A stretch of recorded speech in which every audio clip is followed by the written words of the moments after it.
যুবসাথীর টাকা এখনো আসেনি, কেন এত দেরি হচ্ছে? এই বিষয়টা নিয়ে আলোচনা করব। আর দ্বিতীয় হলো, অনেকজনের দরখাস্ত বাতিল করা হয়েছে, কেন করা হয়েছে এটা নিয়ে আলোচনা করব।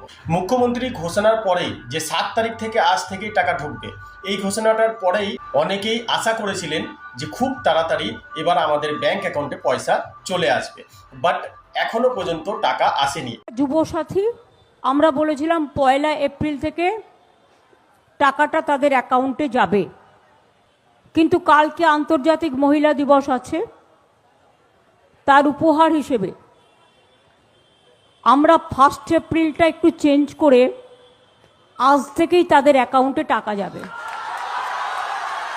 7 তারিখ অ্যানাউন্সমেন্ট করা হয়েছিল, আজকে 7, 8, 9, 10, আজকে 11 চলছে, আজকেও টাকা ঢোকেনি, মেসেজও আসে। আর অনেকের মাথায় এটাও চিন্তাধারা হচ্ছে যে আমাদের টাকা ঢুকবে কি ঢুকবে না, কারণ 7 তারিখে বলেছিল, আজকে 11 তারিখ, কারো টাকা ঢোকেনি। বহু মানুষ দরখাস্ত জমা করেছে, তাদের আপলোডেড করা হচ্ছে কম্পিউটারে, ডাটা এন্ট্রির কাজ এক ধরনের বলতে পারেন। তো সেই কারণে দেরি হচ্ছে।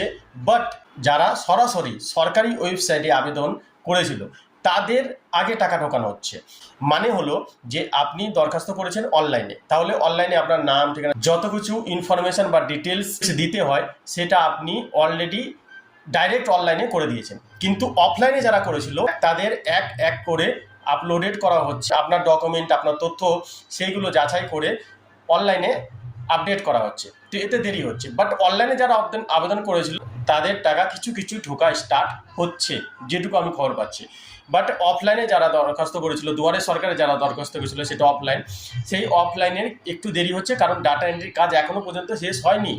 হয়তো নোটিফিকেশন জারি করেছে যে 7 তারিখ থেকে টাকা ঢুকবে সবার, বাট এখনো পর্যন্ত কাজ শেষ হয়ে যায়নি, কারণ প্রায় 80 থেকে 90 লাখ মানুষ আবেদন করেছিল। 60-70% দুয়ারে সরকার বা অফলাইনের মাধ্যমে দরখাস্ত জমা পড়েছিল। আর অনলাইনে আপনি 30 থেকে 35 ধরতে পারেন পার্সেন্টেজ অনলাইনে আবেদন করেছিলেন। যারা অফলাইনে বা দুয়ারে সরকারে জমা দিয়েছিলেন তাদের চিন্তা করার কোনো কারণ নেই, কারণ খুব তাড়াতাড়ি ধীরে ধীরে আপনাদেরও পয়সা ঢুকবে। এবার আলোচনা করব 2 নম্বর ধাপটা, যে কাদের কাদের বাতিল করা হয়েছে আর কেন করা হয়েছে। এই বাতিলের মধ্যে আপনিও হতে পারেন। কেউ যদি আগে থেকে লক্ষ্মী ভাণ্ডার পেত বা কৃষক বন্ধু পেত, তাহলে কিন্তু আপনার বাতিল হবে।